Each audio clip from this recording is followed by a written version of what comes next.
Hello! I've said that if I ever had Walker Scobell on the podcast, I would do a normal episode discussing part of a Percy Jackson book, acting like I don't know who he is, until hard pivoting into an interview halfway through after I realize he's Percy Jackson. If you want to skip ahead to that interview portion, you can go to this timestamp in the video, but either way, I hope you enjoy. What's good? Thank you so much for tuning in to another episode of The Newest Olympian. My name is Mike Schubert. I'm the titular Newest Olympian. I'm a grown man who never read the Percy Jackson books as a kid. I read them as an adult to determine if society has been sleeping on the series. I said yes, and now I'm seeing if society has been sleeping on the Heroes of Olympus series, and I'm joined today by a special guest. You know, I'm never on this journey alone, and I'm joined today by someone who a lot of fans of the podcast, a lot of listeners reached out saying that I should have this person on the podcast. Seems like, from everything I could gather, they're just a huge Percy Jackson and Heroes of Olympus fan. It's Walker Scobell. Walker, how's it going? I'm great. How are you doing? I'm good. I'm excited to continue covering this book because I'm 3 chapters into The Lost Hero, and with all the cliffhangers, I just want to keep going. But before we get into it, what's your history with the Heroes of Olympus books? When did you first read them? Heroes of Olympus. I read that directly after Percy Jackson, back in 3rd grade again. I have just started rereading them recently, but that's the last time I read them. I probably finished them over the summer of 3rd grade, so Okay. I'm getting back into them. Yeah. How's the reread been? Have you been enjoying it? Yeah. I just started. Like, it's funny that you said that because I just passed that part in the book, chapter 3. So yeah. Mm-hmm. Okay, cool. Well, then let's get into chapter 3, and it's called just Piper because what I've learned is we don't get those cute little quirky chapter titles. We just kind of get the name of whoever it is. But it feels like they have replaced Rick, instead of having funky chapter titles, just the opening lines are just bangers every single chapter. They are. And this one's no different. The opening line is, after a morning of storm spirits, goat men, and flying boyfriends, Piper should have been losing her mind. Instead, all she felt was dread. And like, if you're not ready to read the chapter, like, it's so great. Just let's go. Every first line of the chapter, like every new chapter, is just like a perfect summary of the last one. You know what I mean? That's what I realized. Like, it just kind of goes over it in one sentence. You know, it's perfect. It's a perfect summation. Like, if this was a book you ever had to read for school, it would be the perfect thing of like, it's like the last week on for a TV show. It just wraps it up so perfectly. So the next line, though, is also great. It says, quote, "It's starting," she thought, just like the dream said. And now I'm kind of, rubbing the hands together of like, okay, we've got dreams for Piper as well. We haven't seen this dream, so it'll be like a later reveal, but there's certainly intrigue of like, what's the dream? So they are in the flying chariot. That's where we last left our heroes. They were meeting up with Annabeth and Butch, flying back to camp, and the chariot heads east. The wind is ripping through Piper's jacket. And when I was doing the last episode, it mentioned she was wearing a snowboarding jacket. And I was like, what's the difference between a snowboarding jacket and a ski jacket? Someone did let me know a snowboarding jacket has... headgear, maybe? Yeah, the back is a little bit longer so that snow doesn't get in there. Do you snowboard or do you ski? I mostly ski, but I do snowboard. I never realized the difference. I've always just skied in like snowboarding, like jackets and snow pants, I guess. Yeah. Mm-hmm. I feel like it'd be very particular if someone was going to call out like, this guy doesn't know what he's doing. He's wearing the wrong jacket. I guess it would. Now that I think about it, there is like a different like style, I guess. Like when you think about like a skier, it's more like, I don't know, like it fits your body more than like the snowboarding clothes are more baggy. Yeah, I have a skiing jacket I use. It's my dad's from the 80s, and I saw it in his closet one day, and I was like, I need this. And yeah, it's a little shorter in the fit, I guess because you're kind of moving your arms and stuff a lot, so maybe that tracks. But no, that's cool. So Piper's still worrying, though, about Jason because she apparently worked very hard to get into a relationship, like a romantic relationship with him. And now he doesn't know who she is, so she's all distraught. But then as the narrator, she says, meanwhile, Leo was being annoying as usual. And I was crushed because 2 chapters in, I would already jump in front of a bullet for Leo. And Piper doesn't like him because he's annoying. Made me a little sad. Yeah, this is going to sound weird, but I've always like felt that Percy and Leo are very like, not exactly... Ooh. Not just how they think, but like Leo is exactly how I imagined Percy to be. Like when I was reading that, that's how I imagined Percy to be, like from someone else's point of view. You know what I mean? Yeah, I mean, they got the jokiness there. They're trying to make light of the situation. I am happy, even just from these 3 chapters. I feel like Percy and Jason are very different, and I like that. I wouldn't want it just to feel like, Diet Percy or like a different flavor. Like he feels very like carbon different. copies, like a trio from Yeah. Exactly. Yeah, it's not exactly a one-to-one, which is pretty fun. But what Hmm. Leo's doing that's annoying Piper is that he's excitedly asking where they're going. And Annabeth says they're going to Camp Half-Blood. And Piper has this thing where she's confused, thinking it's some sort of dig because people have called her a half-blood for being half Cherokee and half white. But then Jason instinctively clarifies that she means half god, half human. And then Annabeth confirms and gives the example, yeah, my mom's Athena, Butch's mom is Iris. And I thought that was so cool because we know about Iris, but we've never met a child of Iris. So to Hmm. have the rainbow goddess have a kid at camp, I thought was fascinating. It is. It's. I like how like in the second series of books you get to see all like the children of the minor gods that you never get to see. Mm-hmm. Or at least a lot more of them. Yeah. Yeah, totally. So Leo then tries to make fun of Butch for this, and Butch goes, "Oh, you got a problem with that?" And then Leo immediately backs down, saying rainbows are very macho. And after Annabeth says he's the best equestrian that they have, Leo tries to mutter under his breath, "Oh, rainbows, ponies." And then Butch hears it and threatens him to throw him out of the chariot. But before that can even continue, the chariot gets struck by lightning and catches fire. They're getting chased by horse versions of the storm spirits. Hmm. And then Butch just speeds out of there and they're able to kind of like light speed away. And then they get to Camp Half Blood. It does mention when they're describing Camp Half Blood to the reader the ball courts, which has me very excited because I'm very invested in the basketball courts at Camp Half Blood. I'm a huge basketball fan and player, and they haven't like played basketball yet, but they've mentioned them a couple times. But then like in the map on the Demigod Files, it didn't show them. So anytime the basketball courts get mentioned, I'm so stoked. They should totally. We should. They should totally put that somewhere in the show. Yeah, I think That'd be that'd be really cool. cool. That'd be Yeah. really cool to That'd see. be We should pretty have it. funny. Yeah, I think it'd be Yeah. fun. Now, when they are coming in, they have to do a crash landing into the water. And thankfully, everything seems to be okay. There are these underwater girls that Piper sees. They have black hair and glowing yellow eyes, and they bring them above the surface. And the campers then blow dry them with a bronze leaf blower, which I think is so funny to have like celestial bronze sword, celestial bronze shield watch, and also a celestial bronze leaf blower. So about 20 campers gather, including one with a bow. And I'm guessing at this point that's probably Will Solace when I was first reading this, because every other bow and arrow person we know from the first books, unfortunately, didn't make it out of the battles. And he's upset that the Oh yeah. chariot is wrecked. Yeah, Lee Fletcher, Michael Yu. And he's surprised that these three haven't been claimed since they're so old. And then he asks if there's any sign of Percy's whereabouts. And Annabeth says no. And the campers are clearly bothered by this. And Piper thinks, wow, this Percy guy must be such a big deal. And I think it's really interesting to have someone in the Percy Jackson universe who wouldn't know who Percy Jackson is. Like, she could literally be having a conversation with Percy Jackson and have no idea who she's talking to. That is. It's a weird thought. Yeah. Yeah, I can't imagine that happening. But then there's an Asian girl with dark hair and ringlets, and she's got lots of jewelry, nice makeup, so pretty clear she's probably a child of Aphrodite. And she steps forward, gives Jason a little look of intrigue, but then a condescending one towards Leo and Piper. And Piper thinks, all right, classic popular girl, just like we had in Vegas at the Grand Canyon. She doesn't know who it is, but she's thinking, I don't think I'm going to get along with this person. I feel like we're going to be enemies. Hmm. And then this girl, who we later learn is named Drew, says that she hopes they're worth the trouble. Leo and Jason take offense. Piper gets worried again though because of her dream, and I'm like, can we learn about the dream? Like, what's going on?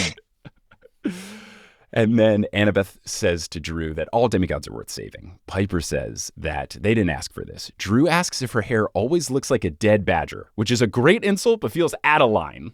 It's not. That's not very nice No, at it all. seems like pretty negative energy to bring into a complete stranger who just went Yeah, through a let's get traumatic this experience. negative energy. Let's get that. Let's get the positive energy in here, man. Yeah, let's have some good vibes. Now, Piper's ready to fight. Annabeth says no. Piper isn't afraid of Drew, but she can instantly tell, I shouldn't make an enemy out of Annabeth. And I like this instinct from Piper. She knows, like, Annabeth's got to be pretty high in the chopping block. I don't necessarily want to mess with her. I like that. Yeah. And then Annabeth arranges for each of the trio to get a guide and hopes that they'll be claimed by the evening. And then immediately, like an aura of light shows up. And I'm thinking, okay, they're about to get claimed. So I wrote down in my notes just some guesses.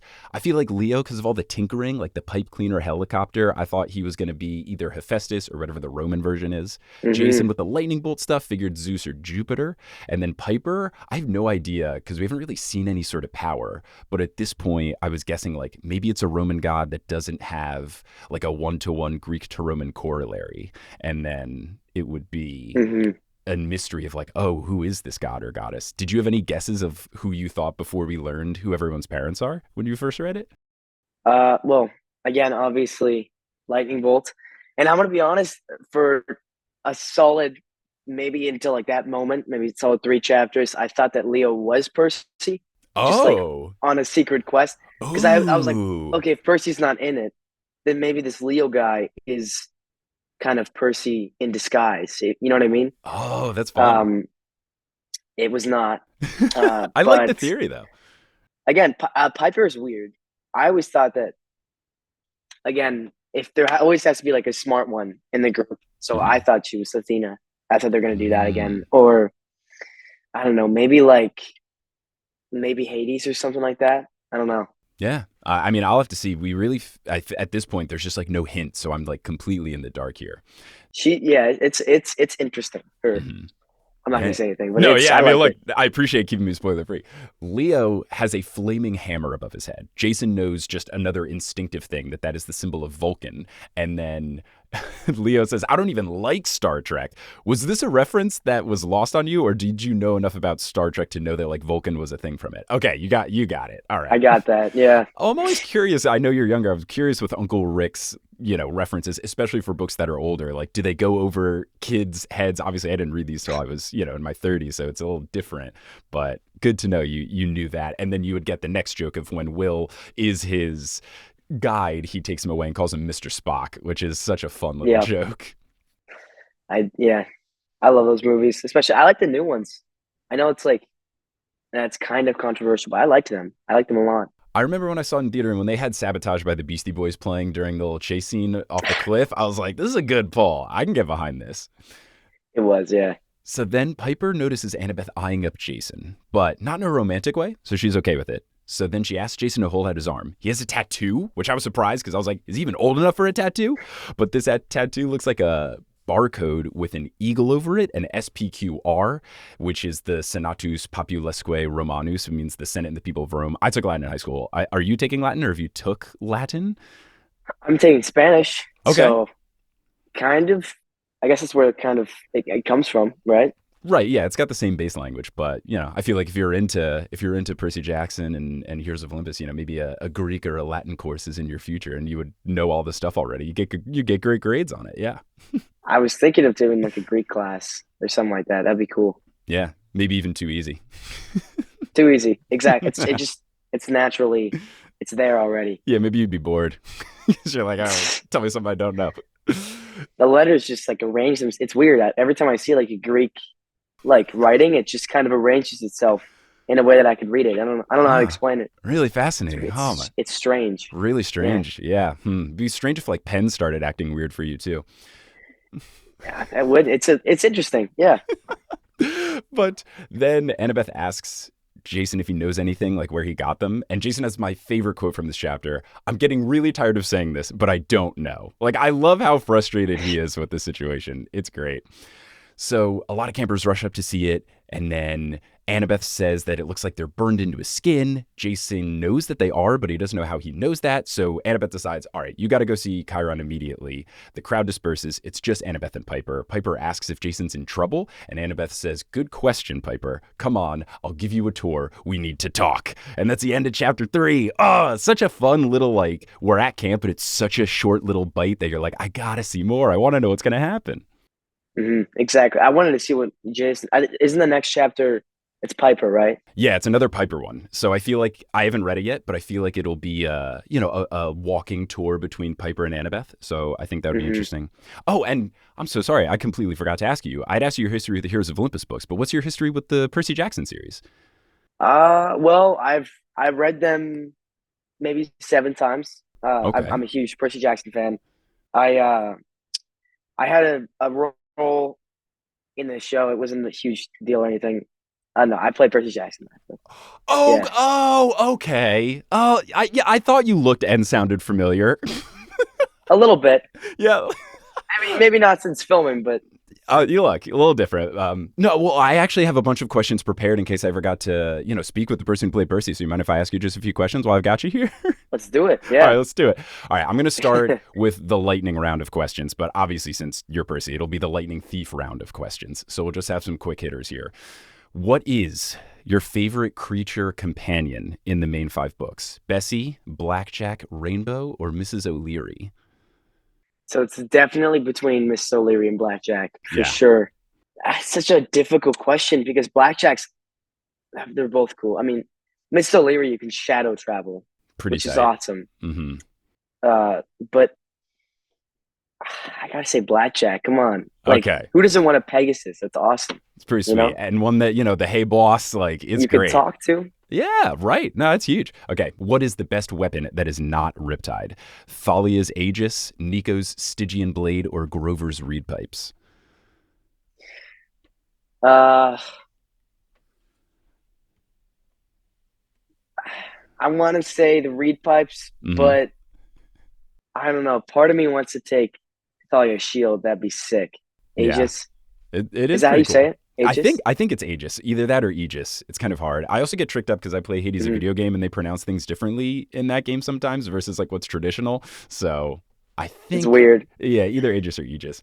But that's a pretty cool one. I'm glad, if Arian is listening, that your first selection was the I'm Reed sorry, Pipes. Arian. I had to I'm give that to telling you. him. I'm going to tell him. He'll get all Oh, upset. I'm expecting a call directly after this.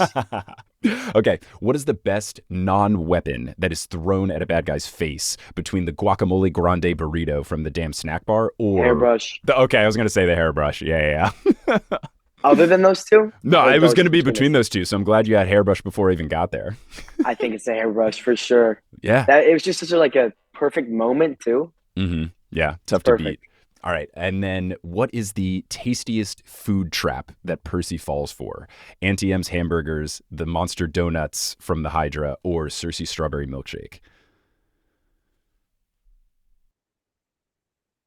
I'm gonna say Auntie M's, Mm, just because they hadn't had like any food for right. so long, hmm and they were like starving, and it was just like I don't know. My mouth waters when I think about like that scene. You know what I mean? Because hmm like I don't know. You never really like they haven't eaten since camp, and Right. all their food is gone. So they're just like they have no food, and then all of a sudden there's this like fast food place that gives out free cheeseburgers and stuff. So it's like I would go for that or Monster Donuts. I'm actually excited for that to do Yeah. that. That's gonna be awesome. That'll be Yeah. really cool. I wonder, and I feel like, we'll see what they do for like social media production and promotion, but like, you got to think that there's got to be a partnership with some donut shop, right? Like Oh yeah. Krispy Kreme, Krispy Dunkin', Kreme. get in the mix. There's got to be like a Percy Jackson donut collab. That'd be awesome. It'd be incredible. It'd be fantastic. All right, that was the lightning thief round. Thank you. Now I've got just some other fun ones. I feel like a lot of people that I've got to interview over doing this podcast say that you are so similar to Percy, and I think that comes through. But is there anything that you're very different from Percy? Like, is there anything you don't vibe with him? Like, you don't like Dr. Pepper, or you don't think trash talk is a good way to approach a conflict? I don't know anybody that doesn't like Dr. Pepper. What? Okay. Yeah, That's I'm a just thing? I'm just wondering if you have anything where you're like Percy loves this, but I'm not feeling it. Mm,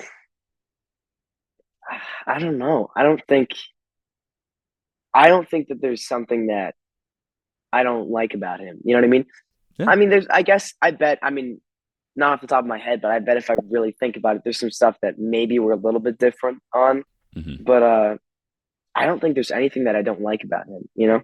Oh, that's good. Look, perfectly cast then. Now, Exactly. also with talking with people, I heard there was a day where you all played Mario Kart on the volume. Were you there for that day and did you play? I was. It was the last day, like right before we left set forever. hmm We all got to play Mario Kart on the volume stage, which was like the coolest thing ever. The whole time we were talking about like bringing an Xbox in because, well, actually, this is also cool. For all of like the scenes in the volume stage just to see how it all lines up. they would take an Oculus and then they like code it into the Oculus, so Mm. you could walk around in the Oculus in like the virtual Met and like see everything seamlessly like flow together and like actually touch what's there. You know Whoa. what I mean? It Yeah. was super weird. But yeah, I think the whole time we were planning on like bringing an Xbox in there and trying to hook it up and play like Halo or something, but that never happened. We did Mario Kart, which was still awesome. Yeah. Who was the best and who was the worst? Uh, Out of the three of us, I would say Aryan, honestly. Ooh. Aryan's pretty good at that stuff. Aryan like catches on to games quicker than me, I think. But I think like the best overall, this guy named Scott, he was the second AD, coolest guy ever. He was just like amazing in Mario Kart for some reason. We always talk about like Fortnite and like games and stuff and video games. So we talked about like Mario Kart a lot, and then we got to play it, and he smoked me. So Nice, nice. So obviously you're a big fan of the books. I'm assuming you've read the Demigod Files. We don't know if they're gonna make a season about it, but if they had to pick one of the three stories from the Demigod Files to make into a filmed version, is there one of the three that you would be the most interested in being a part of? can I be 100% honest with you right now? Yeah, yeah. And I really don't. Anyone, please don't hate on me.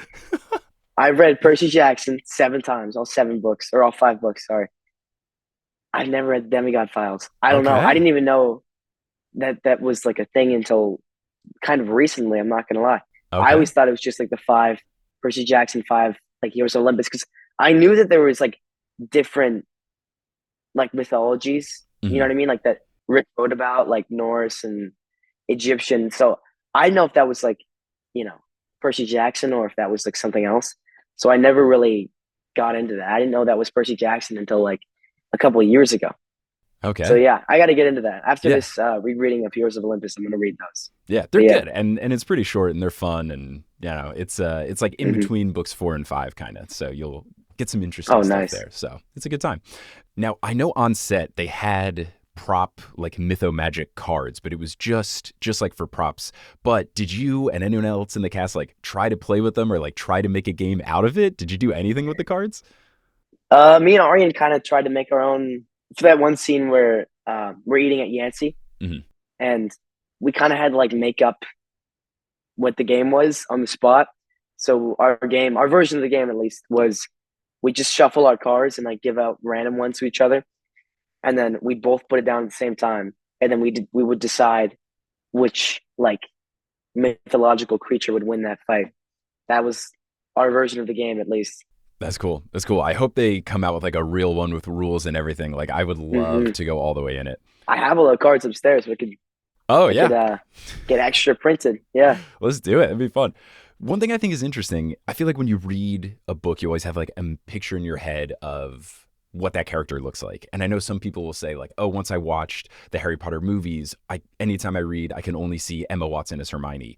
Since you are Percy, when you read a story with Percy in it, do you see yourself? Do you see like a different Percy? What's it like having yourself be the visual representation people most associate with the character? That's a really good question. Um, Honestly, I don't see myself. I see that version of Percy, like the book Percy, Hmm. and that's kind of how I see. Like when I read the book, I just because that's like those have been ingrained in my mind or like forever. You know what Hmm. I mean? So I can't like get it out of my head. But I've had like a lot of like my family members that have read it recently, like tell me that it's like when they were reading it, they're like, "Wait a minute, he has black hair," and confused because it's weird to think about that. Like some people haven't like read the books before this. You know what I mean? Right. It's weird. Yeah, no, for sure. One thing that I did hear a lot for you on set, you being similar to Percy, you'd like play pranks and stuff. A lot of people said you do the like tap on the shoulder thing. Is there anyone you tricked the best with the tap on the other shoulder maneuver? So I got my mom, or not my real mom. Uh I huh. did it to my mom, my real mom a lot, but my movie mom, Sally, Virginia, Hmm. I got her a lot, and I used to do it a lot. So that scene where I'm walking out, it's in the Montauk cabin, like the way beginning. The scene where I'm walking out and I tap her on the shoulder, and she turns around. We did that a lot, and then the director, like when I was walking out and we were doing the scene, he's like, "Why don't you just do that to her for the scene?" And then we were like, all right, so it made it in, which is pretty cool. Amazing. Like something that we were doing on set made it into the show, which is like a cool thought, you know? That is super cool. My podcast is a show that I would label as a very pro pigeon podcast. I live in New York. We love pigeons here. Me and my wife are big pigeon people, and it comes up on the show a lot. So in episode 1, when there were a bunch of pigeons at the Met, I was super excited. And I talked to James Bobin, the director, a little bit about it, and he was really excited. What was your experience acting around the pigeons? I know they had like a pigeon handler and they were feeding the pigeons. What was it like? They did. I was a little confused because I thought that pigeons were only in New York, but apparently, I don't know, they can bring them out to Vancouver. Yeah, so I was actually a little bit scared because the first time that they brought them out, or like that I actually saw them, because I don't know why, but I guess I just kind of phased them out of my head. Hmm. But the first time I saw them was when I do that scene where it was right after I accidentally kill Electo, and I'm like waking up and everyone's standing around me. I watched them like release the pigeons in the ground, and I had to lay down. And I'm like, are they gonna like try to eat me or something? I didn't know. I mean, after reading book 2, I'm a little bit, Yeah. nervous of pigeons. I have been, Yeah. you know, Well, those are demon pigeons. They're a little different. I'm very pro pigeon, they're all and demons.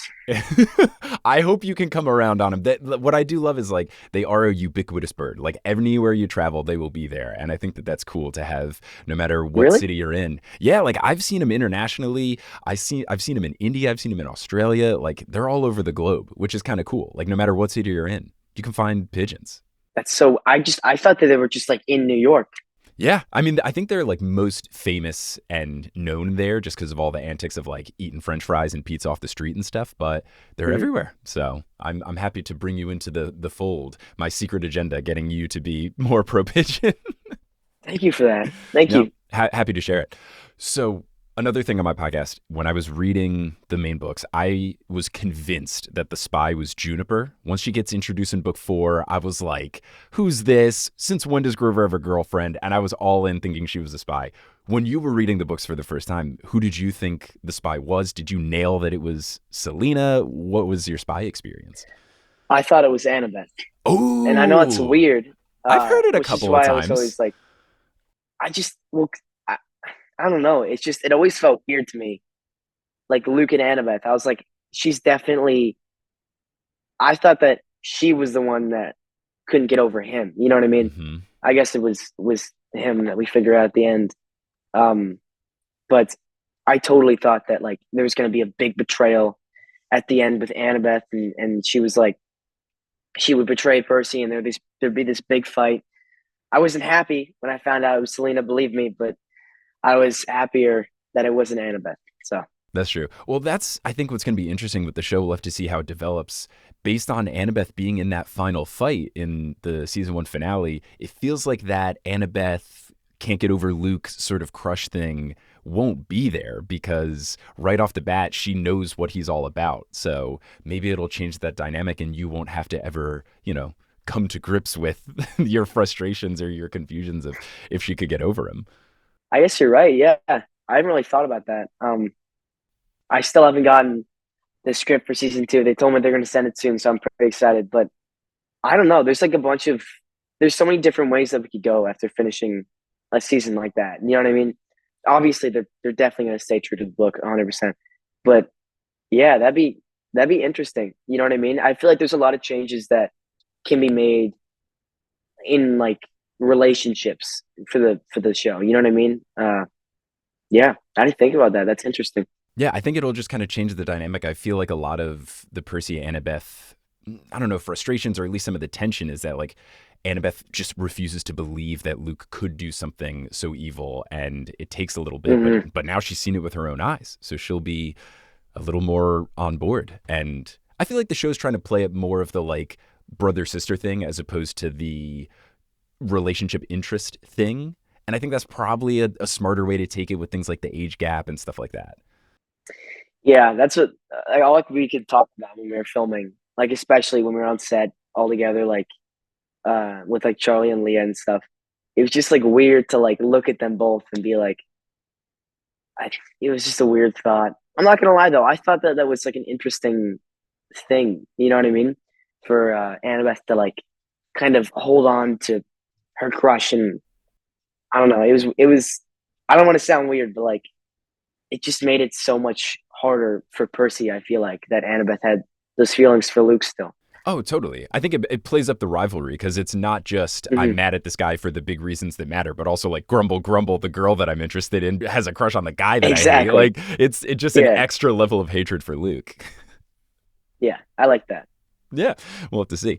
Now, we talked about basketball a little bit earlier. I do know from Instagram that you follow the Knicks and the Lakers and some other NBA folk. Are you a big NBA guy? Are you a fan of a particular team or player? Um, I'm not like again with like sports. I'm not exactly on like a singular team Hmm. because I mean I moved around a lot when I was younger, Right. so I'm kind of like split between a lot of teams. Right now though, my football team that I like the most, or like football. This is not basketball. Sure. Um, was the Eagles because Okay. my grandmother's from Philadelphia Cool. and I live like near Philadelphia. So, but I don't know. I've always like that's a good question actually. I don't really know why I follow that. I guess because I just LeBron James. I don't know. Yeah. No. Space Jam. Valid. I Super don't watch a valid. lot of. I don't watch a lot of basketball. Basketball is a fun sport to watch, though. I Oh, will for admit that. sure. It's cool. Well, I mean, look, I think you're a pretty down to earth guy, but you're Percy Jackson in the Disney Plus show. Like, you might be able to be like, yo, yo, Madison Square Garden. Why don't you give me some free tickets, maybe? Maybe courtside seats. Yeah, No big deal. I'm not going to be picky. It can be anywhere along the court, as long as it's Exactly. yeah, as long as it's courtside, I'll be fine. I'm not gonna, make to be sit next to the bench or whatever. As long as I'm on the floor, Nah. sure, easy enough. Yeah, I've never actually been to like a football or basketball game. I mean, other than like school football and basketball games. Like I've never been to a professional one. That'd be cool. I got to go to one soon. Yeah, no, definitely. I think I had a bit of like a rivalry with John Steinberg because he's a big Sixers fan and I'm a huge Knicks fan. And he wrote that joke Oh, into the series of like the Knicks being in the finals. And the whole thing that he wrote was like the most unbelievable thing of the Percy Jackson series is that the Knicks are good. But now we're all right. So John was saying like if the Knicks and the Sixers play in the playoffs, we'll have to go. So maybe we'll make it a party of three and we'll all, cheer it out and you can just be the neutral party enjoying let's basketball do while it. John and I fight each other in the stands. I'll try to keep keep you guys away from fighting each other. That's my job. Thank you. Yes. Percy the Peacemaker Walker is standing between us to make sure we don't duke it out too much.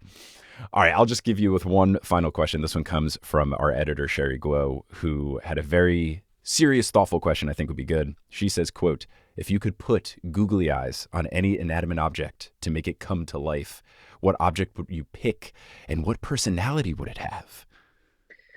Whoa, that's whoa. It's pretty deep. Uh, It's pretty deep. that's deep. Yeah. Um, can I talk to it?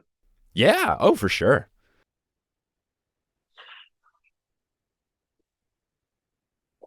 Dude, wow. That's interesting. Um, that's so I don't know. I like that question. It's random. Um, in a good way, in a great way. Hmm. Uh, I guess like my phone maybe. Okay. Yeah. That'd be pretty. I can like talk to my phone, or like, is a dead person an inanimate object? Oh, we're getting even deeper. I mean, they're certainly not animate. I don't know if All object right, is so disrespectful. if I could do that, I just like put it on someone I know, or like my dog. If like um if if I really don't want to say it's like if in the future when if one of my dogs dies, I just put a googly eyes on them and just give them the same personality they had, Keep it right? along. Go. Look, I can understand. I think that's a tough thing about pet ownership is that they're only going to last so long. So you can just keep that love going. I think Hmm. that shows the care. So I think that's pretty Exactly. solid. No, Yeah. well, it's a good googly eye answer. Walker, thank you so much for joining. This has been an absolute blast. Normally, this is the part of the podcast where I tell people, give you the opportunity to give a shout out to stuff you've got going on. I feel like there's obvious stuff, but if you want to tell the people where to find you, where can they find you? Instagram, I guess. Uh, I don't know. I guess stay tuned for Percy Jackson season 2. Yeah, look, should be pretty good. I did really quick, social media. I feel like you've had a bunch of really strange social media things happen to you since getting cast. There's like the fake Walker Twitter thing. There was your TikTok getting disabled. Wasn't someone trying to pretend to be your brother? Like, what's going on? You on Yeah, social media, it doesn't feel like you have a good luck situation going on. actually, real quickly, thank you for the opportunity to talk about this real quick. Yeah. It's weird. I don't want to give the person that like hacked my brother's Snapchat account like recognition or whatever, but he like tried to DM my brother, or like he added my brother's new account on Snapchat and was like, "Hey, why are you trying to impersonate me?" And my brother's like, "Wait a minute, what do you mean? Why am I trying to impersonate you?" And then he sent a picture of himself, and the guy like freaked out. But yeah, that was weird. And also like the fake Twitter thing, I completely forgot about that. There's still like a lot of his posts are up, and so sometimes I just look back through them and I'm like, people really believe this? Like he'd respond to like a post like fan art or something and be like honored, and there's like two emojis for the O's and stuff. I was like, really? I would That's never do this. I love that that's the thing I you're would most never upset. do It's that. like, impersonate me all you want, but at least do At it least like do something right. I would do. Exactly. Like I wouldn't be mad if it was someone like that was cool impersonating me. I'd be like, keep going. If anything, please don't do that. By the way, anyone watching, but it's just like at least get like the personality right. You know what I mean? Yeah. Like you got it. You do a lot of work when you're playing a different character. There was all this stuff with the Adam Project where you were like watching Deadpool over and over again to like get the Ryan Reynolds essence. You read all the Percy Jackson books to know Percy Jackson. The least that someone can do if they're going to pretend to be on Twitter is know that you would never use emojis for O's. Come on. I've used an emoji maybe 8 times in my whole Oh, life. ooh, oh, okay. I like it. You're more of a straight. It's like the cycle of being cool. I guess like emojis are out of fashion. You're bringing back using actual letters to describe your feelings. I don't know.